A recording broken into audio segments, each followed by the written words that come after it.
People are longing to learn of the Savior.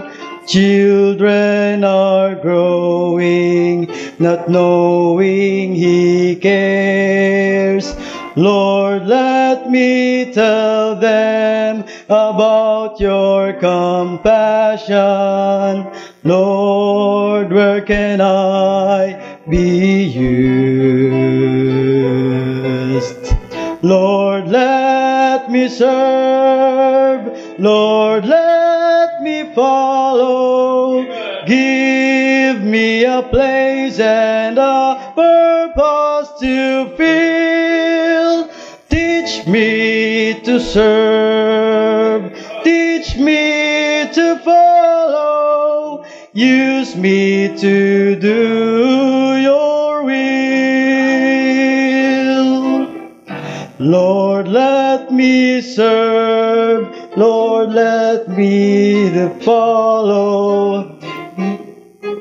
A place to which you can flow. Give me a mission, a place of fulfillment. Lord, where can be used? Ready and willing to give you my talent. Show me the task and I'll serve you today. Give me a passion to work for your glory. Lord, where can I be used? Lord, let me serve. Lord, let me follow. Give me a place and a purpose to fill. Teach me to serve. Teach me to follow. Use me to do your will. Teach me to serve. Teach me to follow. Use me to do your will.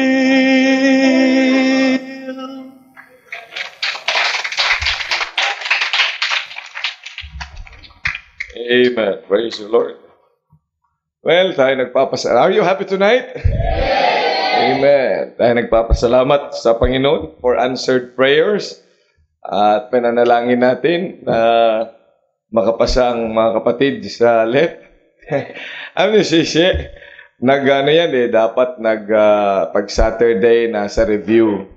At ako nga ang ninenervyo. Sabi, ba't nandito ka? Magsa-soul winning ho muna ako.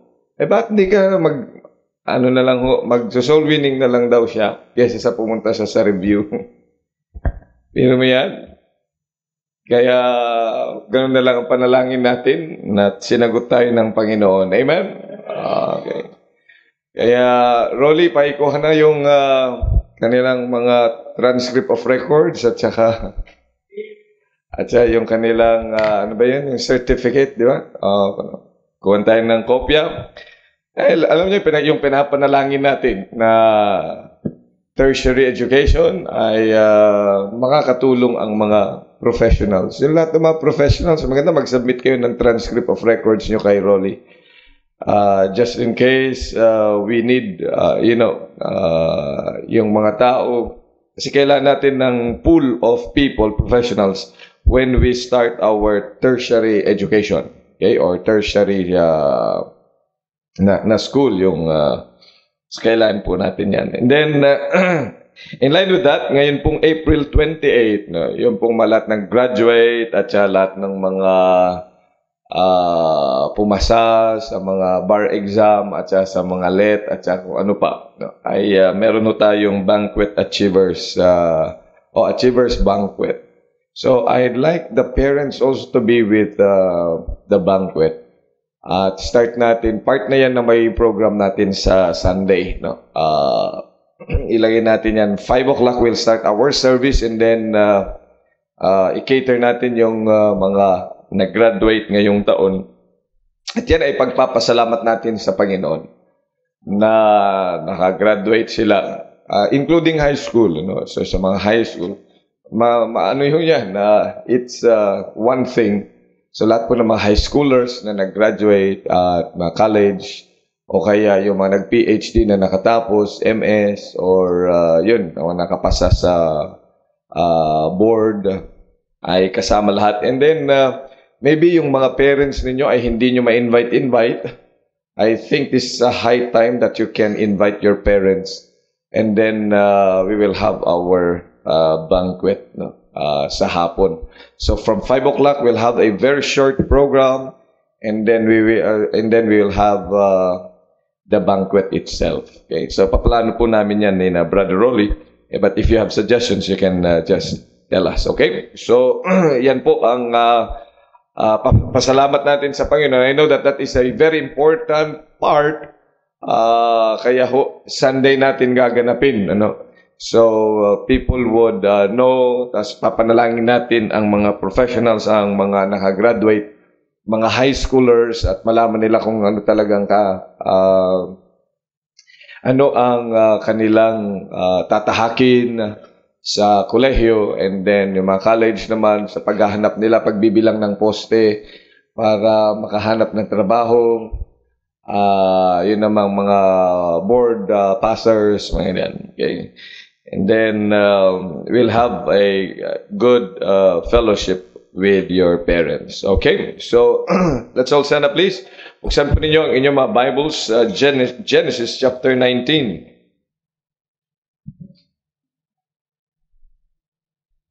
Genesis 19.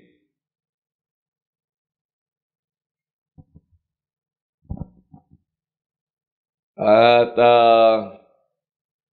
ating titingnan ang malapit ng katapusan sa buhay ni Lot. This time ay ang kanyang mga anak. We'll talk about what has happened after the Lord reigned or overthrew Sodom and Gomorrah. Verses 31 and 32 ay mga talatang isa sa mga pinakamadilim, pinakamasamang mga pangitain sa pangyayari o buhay ng mananampalataya, especially ng kanyang anak. Ito ay dalawang anak na babae ni Lot. And remember that Lot started out with a good life, but because of worldliness, yung epekto nito, hindi lamang namatay yung kanyang asawa, yung iba niyang anak, yung kanyang mga kayamanan ay kasamang nasunog doon sa Sodom and Gomorrah. At ang nailigtas lang niya ay ang kanyang damit na suot at yung dalawa niyang anak. At sila ngayon ay dati maganda ang tirahan, pero nandun na sila ngayon, nagkasya sila sa isang yungib. Ang lahat ng ito ay dahil sa, alam natin, we are looking at the effects of worldliness. Alam nyo, hindi nagtapos sa buhay ni Lot yung bagay na yan. This time we are going to look at his daughters. Ano naging epekto nito sa kanyang dalawang anak na naisama, na naisalba doon sa overthrow doon sa Sodom and Gomorrah. At itong dalawang talatang ito ay napakadilim na talata. Na nakikita natin dito ang naging epekto nito sa dalawang anak. Next week, if the Lord wills, ay pag-uusapan naman natin ang naging apo. Sapagkat ang epekto ng kasalanan niya ay hindi lamang sa kanyang mga anak, kundi maging sa kanyang apo. Ay nakita natin o makikita at mararamdaman ang epekto ng worldliness, yung pamumuhay ng worldly. Pag ikaw ay Kristiyano, well, tayo po kasi ay mga tao, hindi tayo mga robots. Hindi tayo nilagyan ng Panginoon ng hindi tayo mga disusi. Tayo ay may sariling kaisipan na inilagay ng Panginoon. We have our own will. We have our own heart. We have our own mind. At hindi tayo mga robot, hindi tayo mga computers na po pwedeng i-program. Tayo ay mga beings with reason. Kaya nga kinakailan mag-decide tayo para sa Panginoon. But Lot, being saved, decided the other way. He lived in worldliness. Kaya ito ngayon ay makikita natin ang napakasamang epekto sa dalawa niyang anak. Okay? Verse number 31 and 32. Basahin po natin ng dahan-dahan upang makita natin yung kasamaang yan dahil una ang kanyang magulang lived in worldliness. Let's read all together verse 31 and 32. Ready? Go. And the firstborn said unto the younger, Our father is old, and there is not a man in the earth to come in unto us after the manner of all the earth. Come, let us make our father drink, and we will lie with him, that we may preserve seed of our father. Biro mo yan, kaisipang yan. Ito ay isa sa pinakamasamang kasalanan na nangyari, na nagawa ng mga taong nakakilala sa Panginoon. Itinala ng Panginoon dito at hindi na mabubura kahit kailan. We understand that this is the Word of God. And the Word is settled in heaven. Ito ay mga sinabi ng Panginoon at mga nakatala kailanman panghabang panahon. Stated there. Ang napakasamang epekto ng worldliness doon sa mga anak. At ito ay hindi maganda, ito ay madilim na bahagi ng lugar ng buhay ng isang nakakilala sa Panginoon. You see, this is the sin of incest. Na kahit kailan ay maliwanag pa sa sikat ng araw na ito ay mga bagay na kinamuhian ng Panginoon. Okay? So, yan ang dapat nating mauunawaan, bilang mga anak ng Diyos. Tayo muna ay manalangin. Dakilang Diyos, muli po kami ay nagpapasalamat. Dahil may pagkakataon mag-aral ng inyong salita. At tulungan niyo po kami, Panginoong Diyos, na maramdaman at maunawaan ang kasamaan ng kasalanang ito. Ang karumal-dumal na kaisipan ng mga anak nila na ito po ay dahil sa pamumuhay ng hindi tama na kanyang magulang, kanilang mga magulang. Kaya nga po, tulungan niyo po ang bawat isa sa amin na ang ipinatala mong ito magsilbi na warning sa bawat isa sa amin. Tulungan niyo po ng bawat isa ay tunay na makaunawa ng holiness na nais mo nga pong ipamuhay ng bawat isa. At maramdaman din po namin, dakilang Diyos, ang inyong puot sa ganitong klaseng pamumuhay at kasalanan. Kaya tulungan niyo po kami, Panginoong Diyos. Holy Spirit of God, sawayin mo ang gawa ng kaaway. At tulungan niyo kami sa pangalan ni Jesus. Amen. Okay, please take your seats.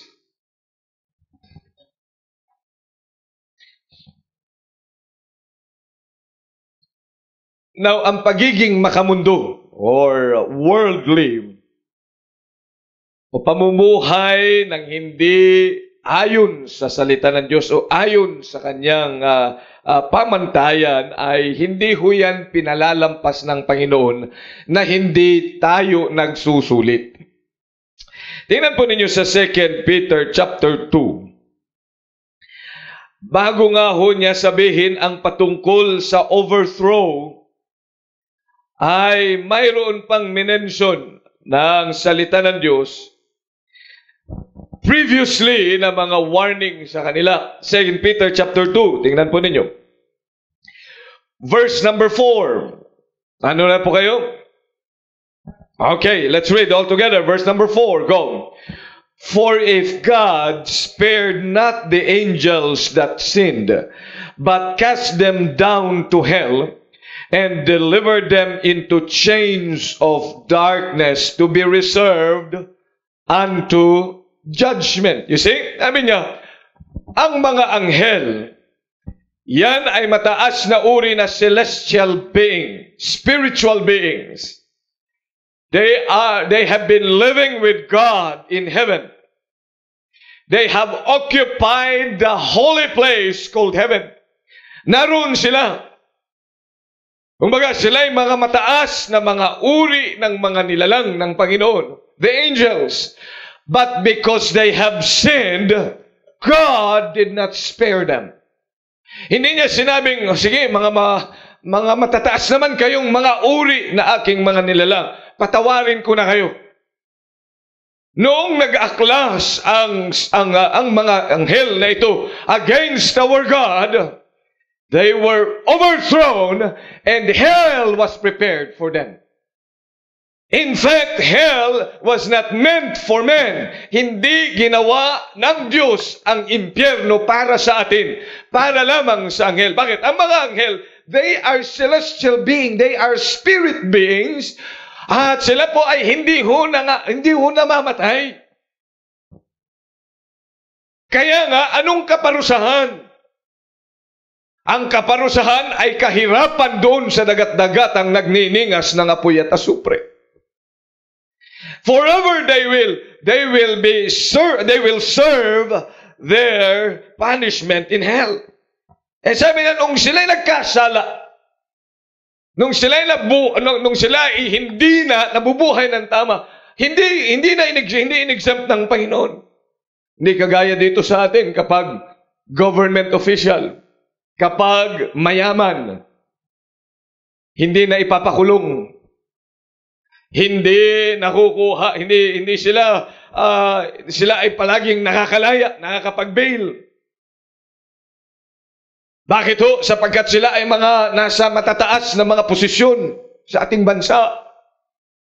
Sino lang na ipapakulong? Yung mga maliliit.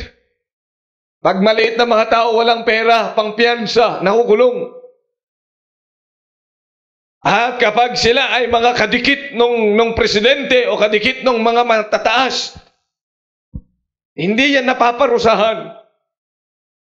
Pero sabi ng Panginoon, dapat nating maunawaan, sabi niya na kahit sila ay dikit sa akin. In fact, the devil is the general in heaven. He is the second in command, Lucifer. Siya talaga ang pinakamataas doon sa lahat ng mga anghel. Pero nung sa kanyang puso, he desired something that should not be desired. Ang sabi ng Panginoon, siya ay nahulog at siya ay tinanggal sa kanyang posisyon. Kaya nga siya yung Diablo. Si Lucifer, maganda dati na pangalan, Lucy, meaning shining. Pero alam nyo ngayon, hindi nyo pangangalanan ng inyong anak na Lucifer. Kayo, gusto mong pangalanang Lucifer? Ayaw nyo. Pero nung unang panahon, maganda yun. Kasi nga, ibig sabihin ng Lucy, ano siya? Lucius, maliwanag, nagniningning. Para siyang tala sa langit, di ba? Pag gabing-gabi. Tapos nakikita mo yung malaking bituin. Napakagandang tingnan. Pero yan ay dahil sa kanyang kasalanan, siya ay naging masama. Tingnan niyo pa sa verse number 5. Maliban sa mga anghel, ang sabi niyan, let's read verse number 5, 2 Peter chapter 2, verse 5, go. And spared not the old world, but saved Noah, the 8th person, a preacher of righteousness, bringing in the flood upon the world of the ungodly. Sabi niya, hindi ko rin pinatawad yung mga kasalanan nila in the old world. Yung nakita ng Panginoon that only evil ang kanilang imaginations, masama ang kanilang iniisip, masama ang kanilang puso. Kaya nga sabi ng Panginoon, I will destroy my creation. Remember that the creation of God, ang sabi nga niya, when He saw His creation, it was good. Ang rating ng Panginoon sa kanyang ginawa, it was really good. Pero dahil sa kasalanan, dahil sa worldliness, ang mga tao, ang kanilang kaisipan ay dito lamang sa lupa. Ang kanilang mga lusts, iyon yung kanilang mga iniisip. Ay sabi ng Panginoon, kahit maganda pa ang pagkagawa ko yan, sisirain ko yan. At sinira niya sa pamamagitan ng dilubyo. Kaya nga, nagkaroon ng flood. Ito yun sa verse number 6 ng 2 Peter chapter 2. And turning the cities of Sodom and Gomorrah into ashes, condemned them with an overthrow, making them an example unto those that after should live what? Ungodly. Kaya tingnan po ninyo yung succession. Sinabi ng Panginoon, kung anghel, hindi ko ngayon binigyan ng pagkakataon. Immediately after he saw Satan thinking in himself, putting in his heart that I will be just like God, he was overthrown. Nung makita ng Panginoon ang isipan ng mga tao doon sa kanyang pagkalalang, doon sa way down, ay kanyang nagpadala ng dilubyo.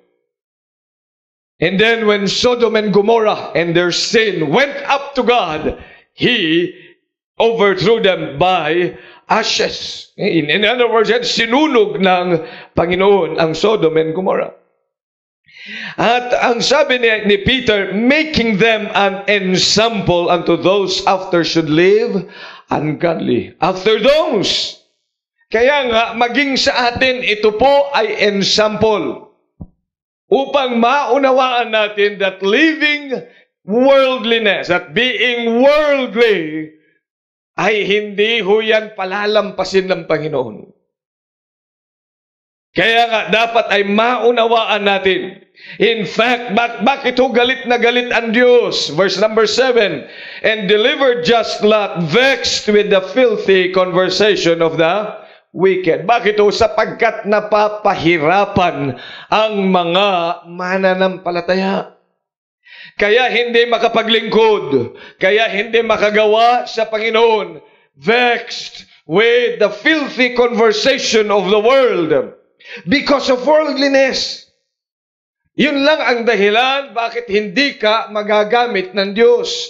Na ang iyong kaluluwa ay pinahihirapan, samantalang minahal ng Diyos yung kaluluwang iyan. Ano sabi ng Panginoon? For what shall it profit a man if he gains the whole world yet lose his own soul? Kaya nga ang bawat kaluluwa ay minahal ng Panginoon, na sukat na ang Diyos ng sangkalangitan ay bumaba.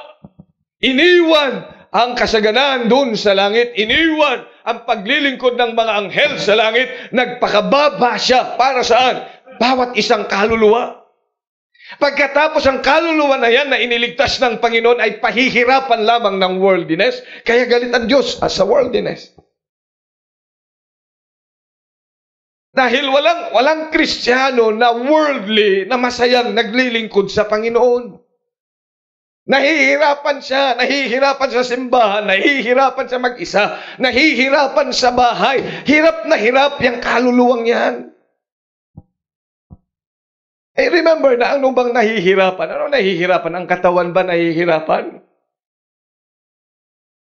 Osmond, ang katawan bang nahihirapan? Hindi. Ano bang nahihirapan? The soul. Yung katawan, tingnan mo, kapag yung kaluluwang yan umalis na sa katawan, nahihirapan pa ba yung katawan? Ang baho, sino ba nababahuan? May mga kuto na umaakyat-akyat dyan. Nakikita na kayo ng mga bangkay na kinukuto. Hindi nga siya nangangati. Pag ikaw ay buhay, meron lang gumalaw dyan, pagkakamot ka na. Uneasy. Bakit? Sapagkat yun yung kaluluwa. Yun yung nakakaramdam. Kaya nga yung sinasabi, nahirap na, ang hirap naman, pagod ako. Sinong nagsasabi nun? Kaluluwa. Kaya ang napapagod ay ang kaluluwa. At yan ay pinapagod yan, nino, ng kasalanan, ng kamunduhan. Kaya nga ano bang, ang sabi ng Panginoon, come unto me, all ye that labor and are heavily laden, and I will give you rest. So a worldly person is really vexed, and God so loved that soul, and He loved that soul to be joyful. Yan ang plano ng Panginoon. Kaya lang dahil nahihirapan, dahil nga saan? Dahil sa kamunduhan.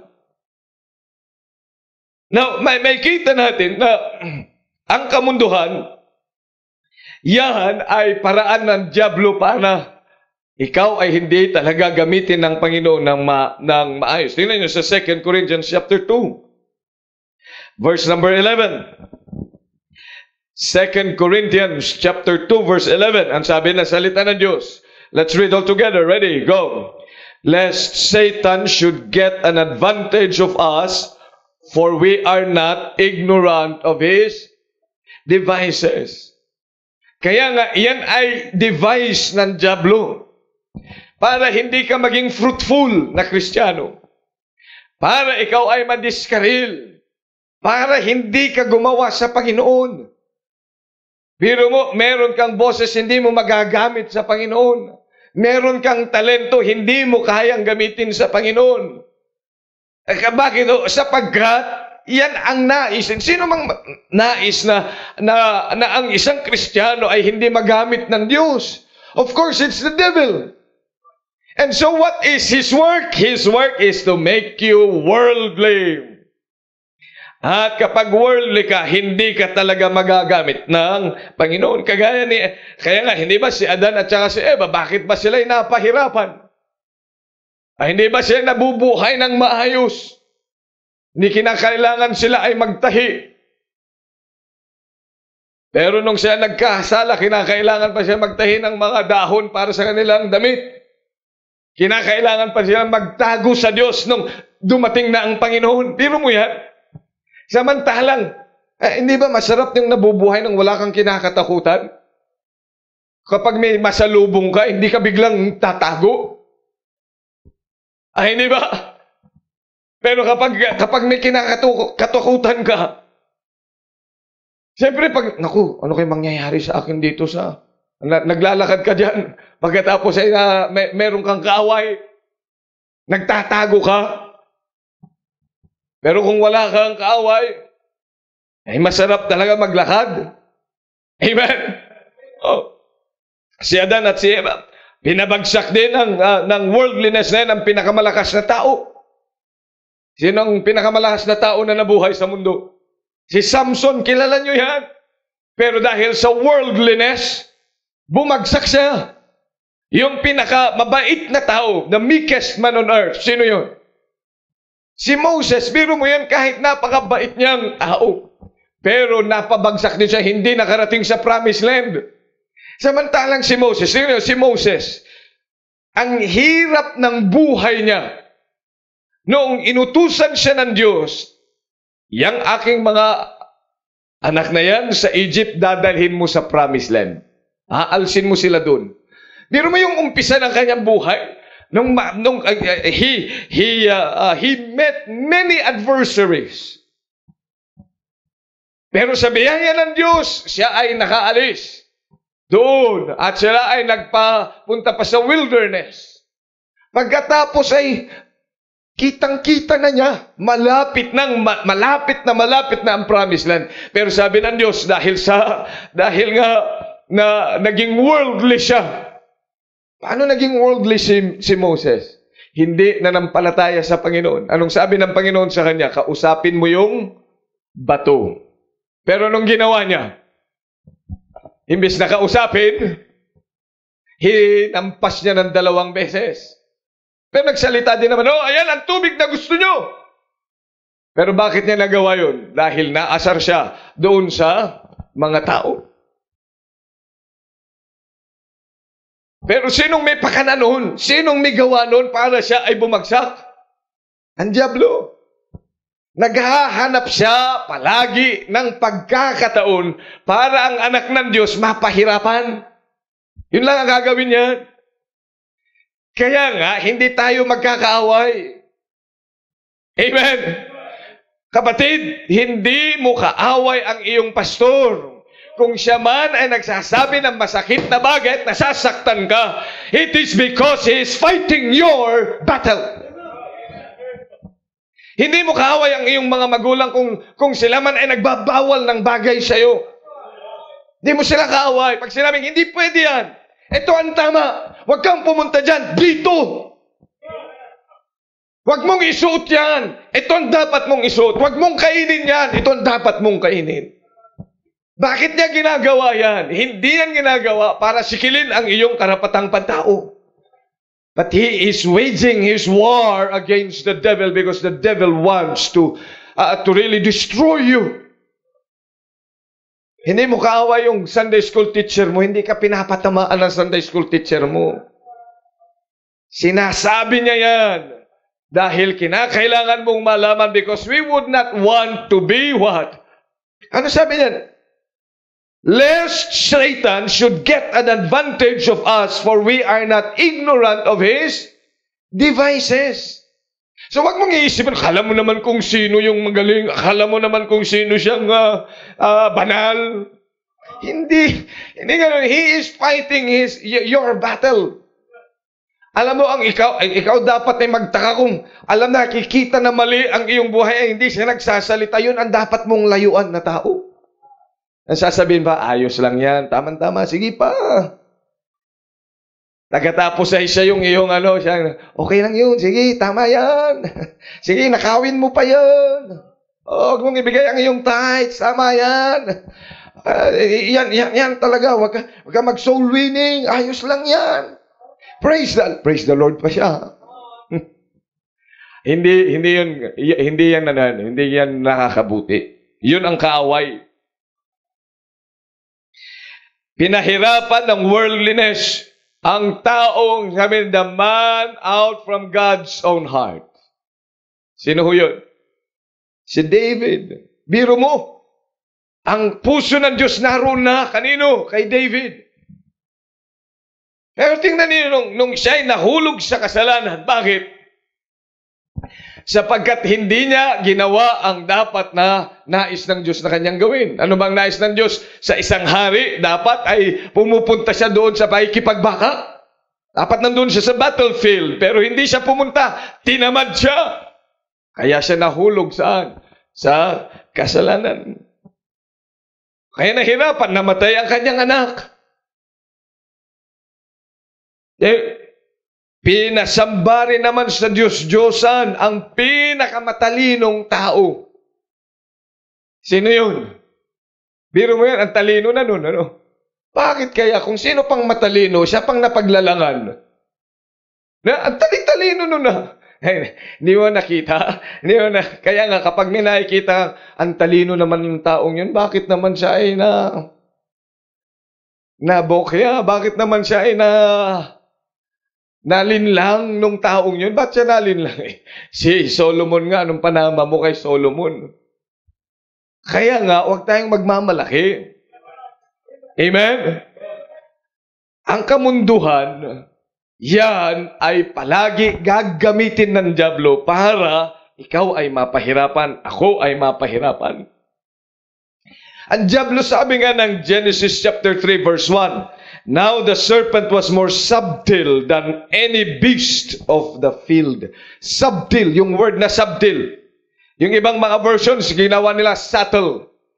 But subtle is the right word. Subtle is a little bit not subtle. Subtle lang siya. Pero yung subtle merong ano yan merong meron yang kasi kung minsan we can be subtle but we are not very mean. Okay? Yun, ang subtle is really very mean and very subtle. Deceiving. Sabi niya, ang serpiente ay ganyan. Kaya akala natin ay okay lang. Kaya nga, maging silat na ating pinag-aaralan, wag na nating sasabihin na ang worldliness ay okay lang naman yung konti lang yan. Hindi. Gagawin yan. Kasi nga binusabos nga. Sino? Si Lot. Masyado na siyang madumi, nasa yungib. Para na siya yung man of Gadara. Natatandaan niyo sa Mark chapter 5, who is that man of Gadara? Siya ay sinaniban ng legion. Kaya nandun siya saan? Nakatira sa tomb. Pagkatapos he cut himself, hubad, madumi, atungal ng atungal, maingay, complainer. Because he had so much evil spirit in him. At yan ang gagawin ng worldliness sa bawat isa sa atin. At ang karumihan ay kasalanan. Kaya nga ang madumi ay kasalanan. Galatians 5:19, now the works of the flesh are manifest, which are this adultery, fornication, uncleanness, lasciviousness. Siya yung mga madumi. Kaya nga yung mga sinaniban, alam nyo mga sinaniban, alam nyo yung amoy? Maasim. Hindi nga. Medyo malansa. Sino nang naka-witness ng mga sinaniban? Tingnan ninyo, pagpasok nyo pa lang sa bahay niya, malansa. Malansa talaga siya. Bakit malansa? Hindi naliligo takot yan sa tubig. Oo nga, hindi naliligo yun. Ano na yun? Ibang klase. Madumi talaga siya. May sinaniban ba ngayon?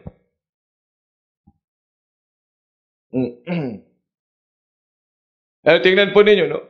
Maliban diyan, tingnan niyo yung mga anak ni Lot, yung ating binasa kanina.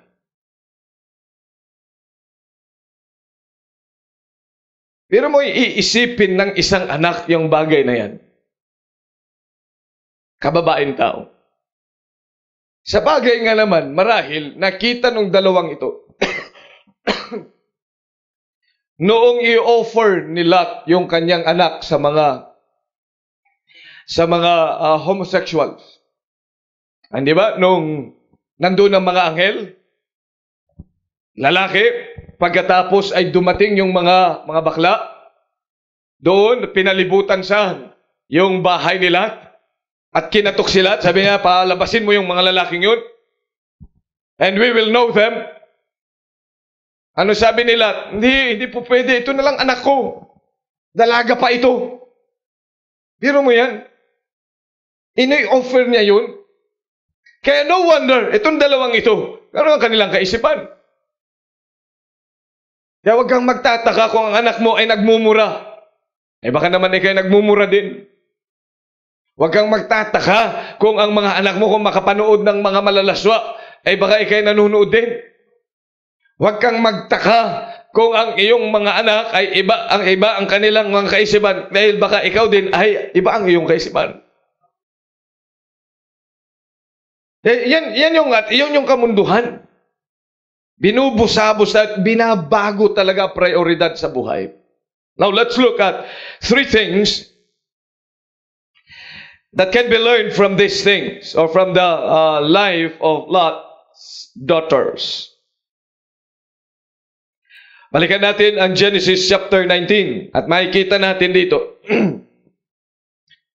Verse number 31, and the firstborn said unto the younger, Our father is old, and there is not a man on earth to come in unto us after the manner of all the earth. Tingnan po ninyo. Nais lang nila, ang goal nila ay magkaroon ng lahi. O kaya magkaroon ng anak. Yun ang kanilang naging priority kahit mali yung kanilang gagawin. Kaya nga, ang kamunduhan ay bumabaluktot sa ating mga prioridad.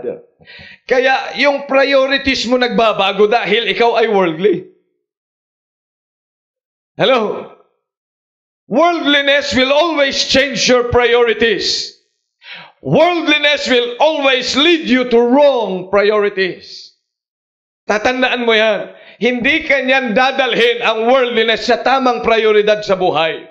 It will only lead you to wrong priorities. Tingnan po ninyo. Itong dalawang babaeng anak ni Lot,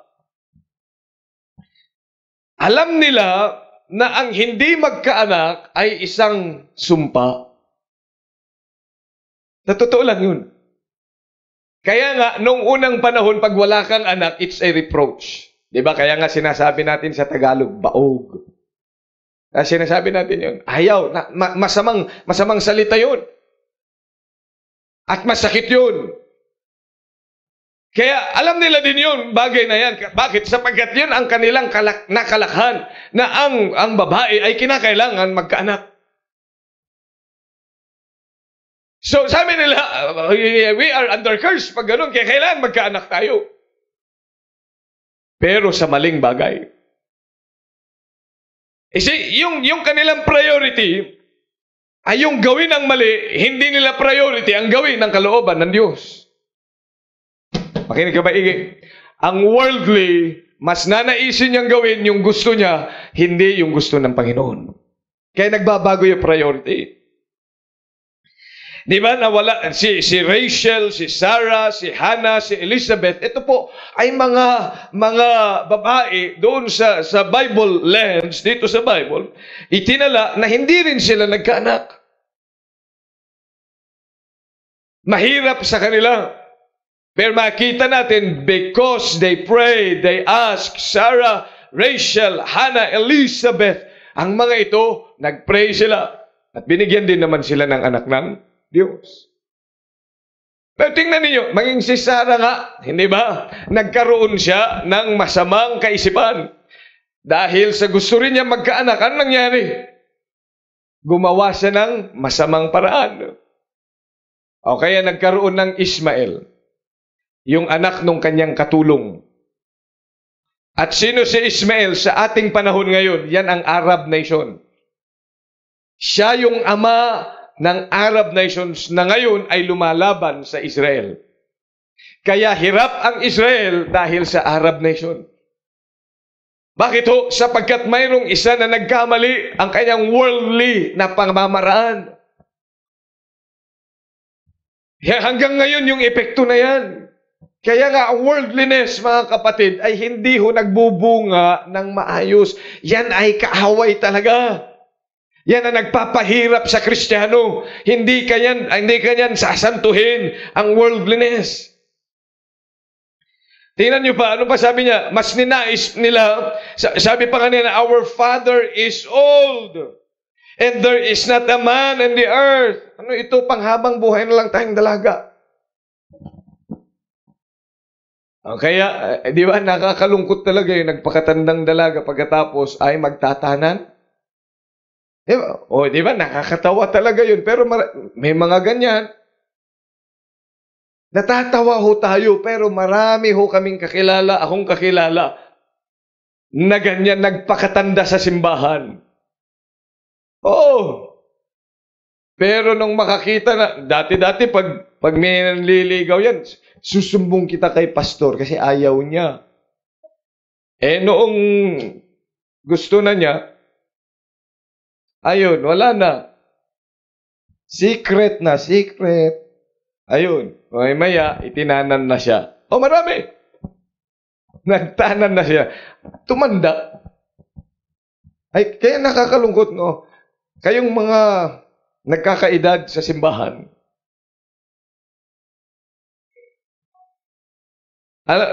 magkakaroon lang yan kung ikaw worldly, kaya huwag ka magiging worldly. I mean it with all my heart. Kaya, bilang mga anak ng Diyos, nagkakaroon kasi ng, kagaya niyan, di ba? O baliktarin naman natin. Di ba sa mundo, pag ikaw 15 years old at wala ka pang girlfriend o boyfriend, ano sasabihin sa'yo? Pangit. Di ba? Pangit ka kasi kaya wala nanliligaw sa'yo, walang sumasagot sa'yo. Kaya 15 years old pa lang, ang dami ng boyfriend o kaya girlfriend. Wala pa namang pampakain, nahingi pa naman sa mga magulang, pero nagkaka-boyfriend at sa nagkaka-girlfriend. Kaninong kaisipan yun? Kaisipan ba sa Diyos yun? Hindi kaisipan ng Diyos yun, kaisipan niya ng worldly. Kaya kayo mga young people, kung meron kayo, wala pa naman kayong balak magpakasal. Sasabihin, magpapakasal po kami siguro after 15 years. Ano? Kung wala pa kayong balak magpakasal at hindi ka balak mag-asawa, huwag ka munang manligaw o kaya magpaligaw. Wala na yata akong kasama doon.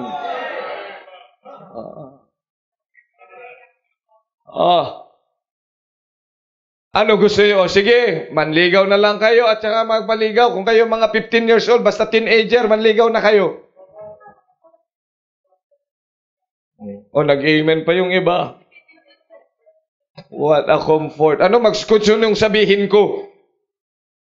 Sige nga, kung gusto yung sabihin ko yun, wag kayo magsabi ng amen pag sinasabi ko, kapag ikaw ay teenager, hindi ka pa pwede manligaw o magpaligaw.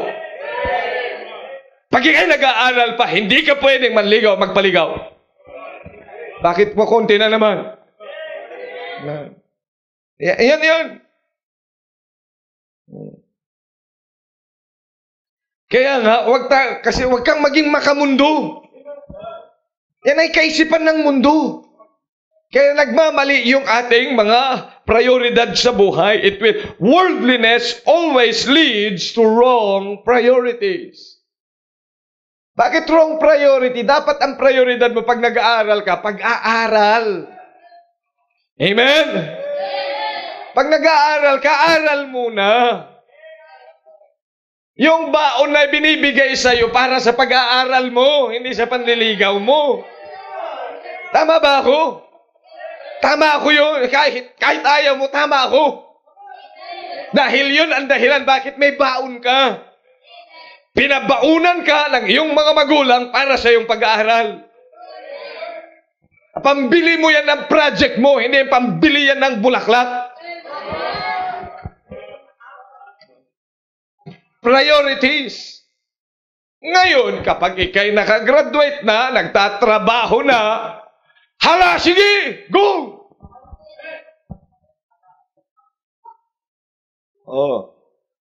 Bilis-bilisan mo! Yun. Kaya nga, priorities. Huwag ka kasing maging worldly. Nagmamali kasi yung prioridad natin kapag tayo ay worldly. Kaya bilang mga anak ng Diyos, check always our hearts. Okay, sabi nga ni Apostle Paul, lest Satan should get an advantage. Lest Satan should get an advantage. Alam nyo, yan ang talagang gagawin ng dyablo sa atin. Hindi ba? Kapag ikaw mainggitin, nakita ka ng bagong cellphone, o kaya bagong telebisyon, o kaya mga bago, pag window shopping ka, kagaganda nun.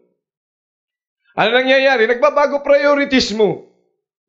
Yung mga nanay, di ba palagi sinasabi yan? Yung impulse buying, mamamalengke. Pagkatapos nakalista yung mga papalengkehin, mamaya napadaan sa Sa ukay. Saan pa siya napadaan? Oo, pagkatapos ay napabili ng iba. Nasaan na yung pinamili mo? Nakita ko kasi maganda ito eh. Bakit nagkaganon? Kasi nga, mali. Ay kahit nga sino yan eh. Pag medyo, hindi ka, palagi kang nanonood ng TV, hindi ka naman gutom. Nakikita mo paano kumain sila ng yummy burger. Bigla kang nagutom. Ay, parang gusto kong kumain yun. Order ka naman. Pagdating naman, hindi mo na makain. Hindi naman pala masarap. Di ba? Nung makita mo, laki-laki ng burger na yun, bumili ka. Pabili nga ako yan, murang-mura, 45. Magsumamaya, ganyan lang kaliit. Sabi niya, ang laki-laki huyo na, bakit ho ganito lang to? Sabi niya, gusto ho niyong bilhin yun? Gaganunin ka pa? Nakita mo lang eh. Kaya nga, napamamali, worldliness, you know, the lust of the eyes, the pride of life, the lust of the flesh, ang mga bagay na yan ay gawa ng dyablo.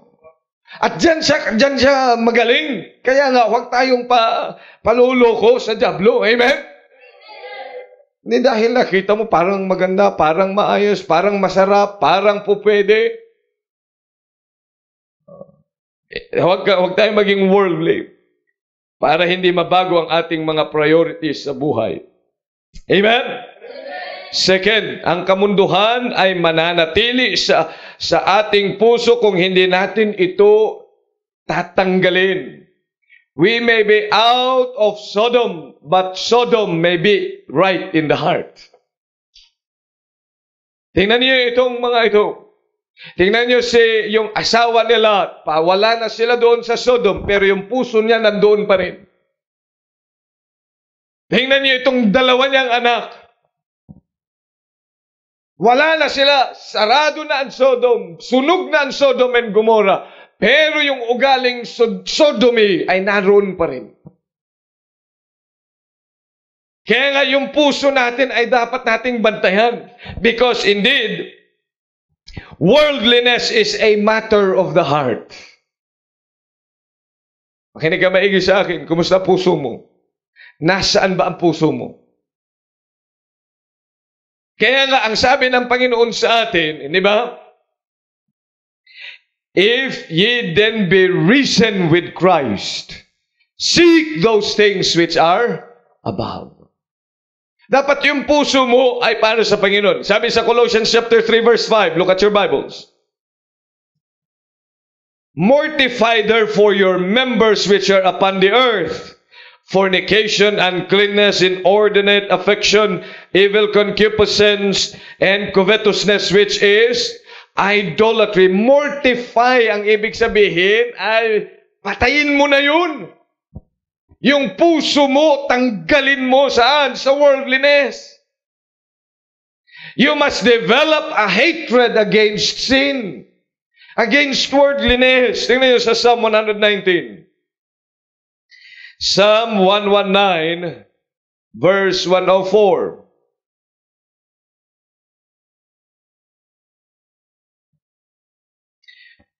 Through thy precept I get understanding. Therefore, ano ang nakalagay? I hate every false way. Dapat yun ay i-develop natin. Alam niyo kung minsan, we hate somebody else. We hate that person. Pero alam po niyo, ang dapat na i-develop mo na hatred mo, hatred against worldliness. Dapat kung ano yung ayaw talaga ng Diyos, kung karumal-dumal yan sa Panginoon, ma-develop din na karumal-dumal sa Panginoon yan. At sa'yo, develop your heart against sin. Develop your heart for God. Love His way, but hate evil way. Paano ba yun, Pastor? Then you pray and ask God. Paano ba mag-develop ng hatred sa kasalanan? You've got to pray for it. Hindi basta-basta yan dumarating. You've got to desire, Lord, please help me hate sin. Galit ako sa kasalanan ito. Galit ako sa worldliness na ito. Makita mo yung masamang epekto nito sa iyo, masamang epekto nito sa iyong pamilya, masamang epekto nito sa mga susunod na panahon. Yun ang dapat na ipanalangin mo. Sapagkat kung minsan, hindi natin nakikita yun eh. Tingnan ninyo, kapag hindi mo ma-develop yung hatred mo sa kasalanan, you will still be there. Andun ka pa rin. Okay lang nga sa'yo yun eh. Pero pag na-develop mo yung hatred mo sa kasalanan, then you will not go back again to it. Tingnan nyo, 139 verse 22. Psalm 139. Verse number 22. I hate them with what? Perfect hatred. I count them mine enemies. Alin yung hini-hate mo with perfect hatred? Verse number 21. Do not I hate them, O Lord, that hate thee, and am not I grieved with those that rise up against thee? Kung alin yung galit sa iyo, yung ayaw sa iyo, yun ayaw ko rin doon, Panginoon. Hindi, mas lumalapit ka pa kung ayaw nila. Yung mga ayaw maglingkod sa iyo, Panginoon, ay hindi ako nalapit sa kanila. Those that hate thee, Lord, I hate them with perfect hatred. So dapat yun ang puso ng bawat isa. Otherwise, you will love Sodom. And your heart will still be in Sodom. Your heart will still be with worldliness. Kaya nga, bilang mga anak ng Diyos, ay matutunan natin yung bagay na yan. Saved. Are you saved? Amen? Saved ka na? Pag saved ka na, alam mo ba, dapat galit ka sa kasalanan.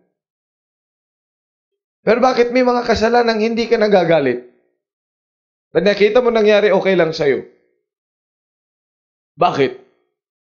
Kasi nga, wala ka pang hatred doon sa kasalanan yun. You must develop hatred against those sin.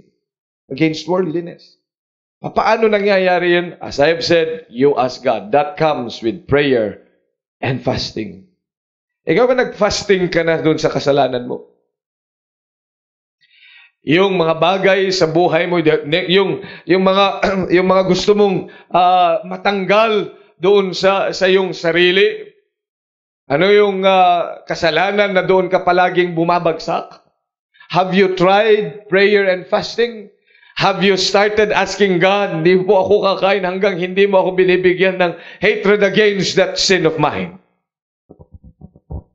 Papaano kasi mahal din natin yata yun. Kasalanan yan, at worldliness na yun. Dapat kung ikaw ay anak ng Diyos, mag-develop ka ng hatred doon sa worldliness. Hello? Your heart should no longer be with Sodom. Tinanggal ka na doon ng Panginoon. You have been saved. If you have been saved, ang sabi niya, if you are risen with Christ, seek those things which are above. Let's repeat that verse again. Ano sabi niyan? Colossians 3:1.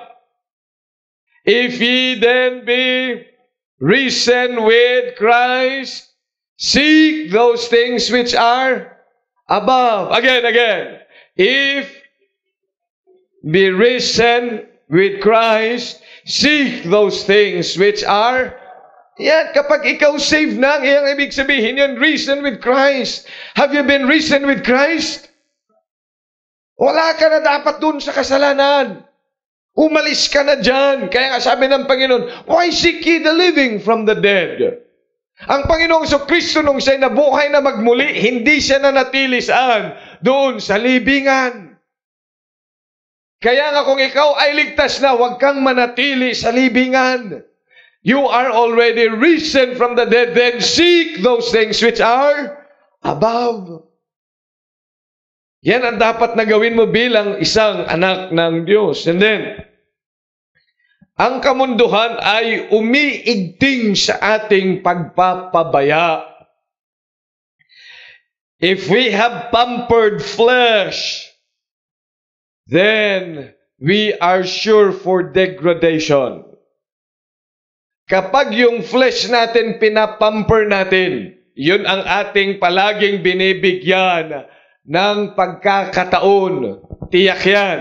Ang iyong buhay ay pababa ng pababa ng pababa. It's degradation. Tingnan niyo. Let's look at Adam and Eve. Eve, for instance. Bakit ba siya nahulog talaga sa kasalanan? She talked with the devil. Nakipag-usap siya sa dyablo. Ang daming beses na pagkakataon, pwedeng umalis na lang siya. Di ba ang una, ang tanong sa kanya ng dyablo, hath God said? Hath God said? Tama? Nagtanong sa kanya ang dyablo. Pinatulan niya. Sumagot siya. Di sinugot din siya ng dyablo. Sumagot din siya ulit. Ano nangyari nung sumagot siya ulit? Lalo siyang nagkamali. Napansin niyo yung pakikipag-usap niya sa dyablo? Tingnan niyo.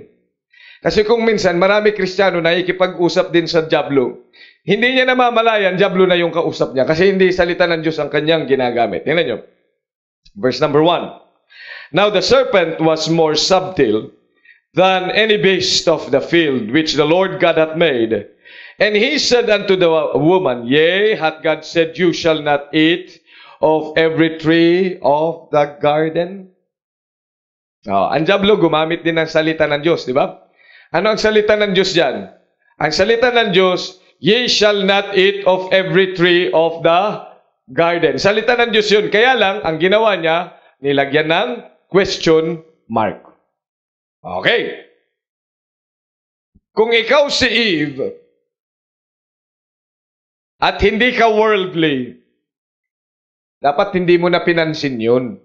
Tama? Kung hindi mo pinansin, walang usapan, aalis ka na doon. Eh kaso, nakipag-usap siya. Sabi niya, marunong din ako, magaling din ako ng apologetics. Yan, verse number 2, sabi ng woman, And the woman said unto the serpent, We may eat of the fruit of the tree of the garden.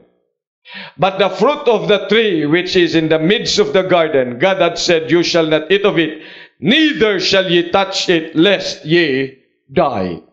Nagdagdag siya, no? Neither shall you touch it. Hindi sinabi yun ng Diyos.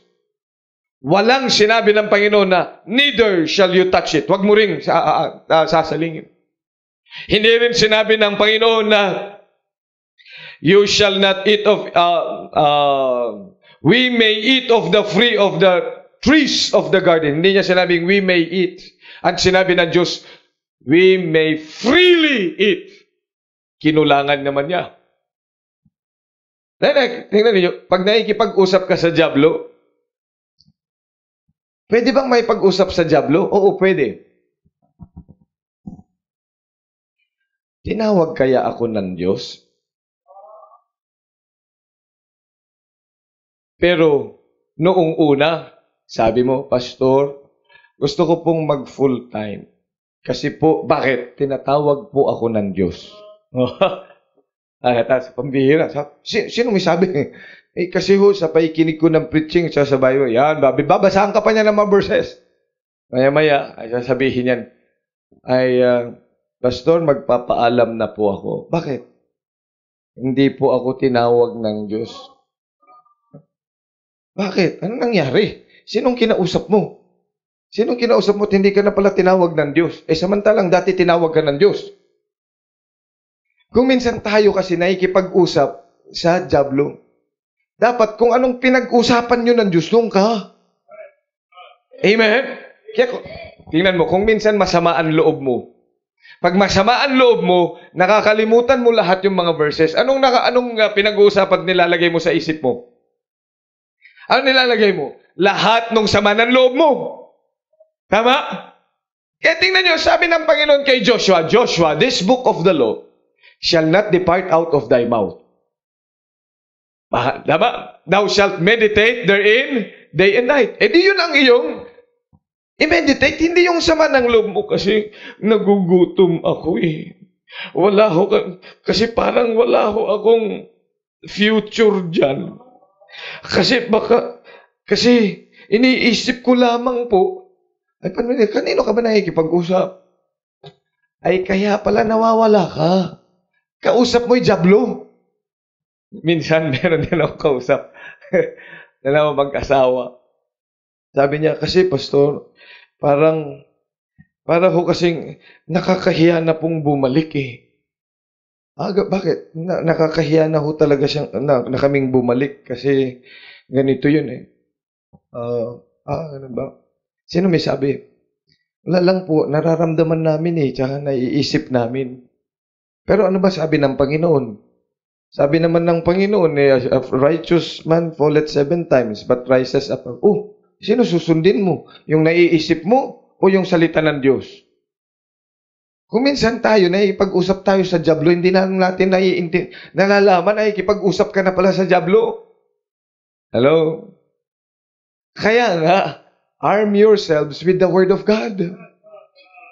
Yun ang i-meditate mo. Kaya nga sabi ng Panginoon, ang i-meditate mo, yung salita ng Diyos, hindi yung nararamdaman mo, yung nakikita mo, kasi pag tumingin siya, parang ako yung pinatatamaan eh. Parang ikaw lang yun. Isipin mo salita ng Diyos. Amen? Huwag kang makipag-usap sa jablo. Ay kung minsan, ganyan-ganyan tayo, kaya nawawala tayo sa wisyo. Amen? Ikaw ay Kristiyano. Are you saved? Ang magdi-discourage lang naman talaga sa'yo, jablo eh. Kaya ang pakinggan mo ay ang Panginoon. Amen? Tingnan mo si David. Bakit si David hindi lumayo? Samantalang si Cain ay lumayo. Diba? Pareho sila nagkasala. Cain moved away from the presence of the Lord. Pero si David stayed in the presence of the Lord. Ano sabi niya? Pinagpili pa nga siya ng Panginoon. Anong gusto mo? Itong famine na ito ganyan. Anong sabi ni David? Panginoon, sa inyong kamay na lang po kung anong gusto nyong gawin sa akin because I'd rather be in your hands rather in the hands of man. Hello? Please, mga kapatid, huwag ka may pag-usap sa jablo. Don't feed your flesh. Feed your soul. And what is to be fed with the soul? Feed with the Word of God. Yun ang ilagay mo sa isip mo. Don't talk with the devil. At wag mong hahayaan na wala kang meditation ng Word of God. Kasi ang mangyayari, ang iyong sarili, a man, a backslider in heart, will be filled with his own way. Kaya ka nawawala sa wisyo. Kaya nawawala ka sa panawagan ng Diyos sa iyong buhay, sa iyong mga dapat ginagawa. Bakit? Dahil finifeed mo yung flesh. Don't feed your flesh. Don't pamper your flesh. Don't be so idle in your service for God. Tingnan natin si David. Anong nangyari? Imbis na nasa battlefield, nagpahinga. 2 Samuel chapter 11. Look at your Bibles. Kapag ikaw ayaw mong maglingkod sa Panginoon at mas gusto mong magpahinga, eto, tingnan mo ang buhay ni David. 2 Samuel chapter 11 verse number 1. Look at your Bible. This is the Word of God, not my word. Buksan yung Bible nyo. Kahit inaantok kayo. Ang sabi niyan, and it came to pass after the year was expired, at the time when kings go forth to battle. Mayroong panahon para ang mga hari ay nasa dapat pakikipagbaka. In other words, there is a time for them to go to battle, to do something else. There is a scheduled battle. Pero ano nangyari? That David sent Joab and his servants with him, and all Israel. And they destroyed the children of Ammon and besieged Rabbah. But David tarried still at Jerusalem. Ang mga hari dapat nasa pakikipagbaka, pero isinugo niya ang kanyang mga tauhan, pero siya naman ay nanatili sa kanyang tahanan. Parang mga tatay kung minsan, o sige anak, punta ka na doon sa church. O kayo na, magsimba na. Ako nun munang maiwan dito. Ako na maiwan. Samantalang dapat sila ay naroon sa battle. Ano nangyari? What has happened with David here? Dito siya nagkasala. Dito siya nahulog sa kasalanan. At dito ngayon, naparusahan hindi lamang siya, ang kanyang anak, ang kanyang pamilya, at maging ang bansang Israel ay nagkaroon ng kaparusahan dahil sa kanyang kasalanan. Why? Because he was idle. He pampered his flesh. Marahil, inisip ni David, ang dami ko ng mga tagumpay. I have killed 10,000. Saul killed his 1,000. I did kill my 10,000. Saul had 1 kingdom. I had 10 kingdoms. Pahinga muna siguro ako. Ano nangyari? When it was time for him to go to battle, he did refuse. And so he fell. He pampered his flesh. Pampered flesh brings degradation. Kaya nga, huwag mong pakakainin yung iyong flesh. Pag tinatamad kang magbasa ng Bible, lalo kang magbasa ng Bible. Nakakaranas ka nun? Pag parang ayaw mo mag-pray, nakakatamad naman mag-pray, lalo kang lumuhod at mag-pray. Pag tinatamad kang pumunta ng simbahan, time for service, lalo kang magbihis at lalo kang maging excited. Pag ikaw ay tinatamad mag-soul winning, lalo kang mag-soul winning. When there is the time for you to work for God and you feel like not doing it, then just do it for Christ's sake. Amen? Huwag kang magpapabaya. Don't let your flesh win. Don't pamper your flesh. Dahil ang pampered flesh will only bring degradation. Mga kapatid, worldliness will only bring us to many sorrows. Kaya nga, bilang mga anak ng Diyos, dapat huwag tayong magpapabaya. Amen? Huwag magpapabaya. We are on a battlefield. Tayo po, ang diablo, para nakikipag-wrestling din yan. Walang time out.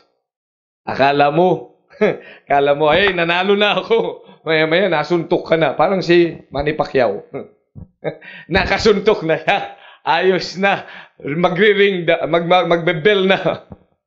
Kaya lang, nagpabaya yung kanan. Kaya nakatulog siya ng 45 minutes.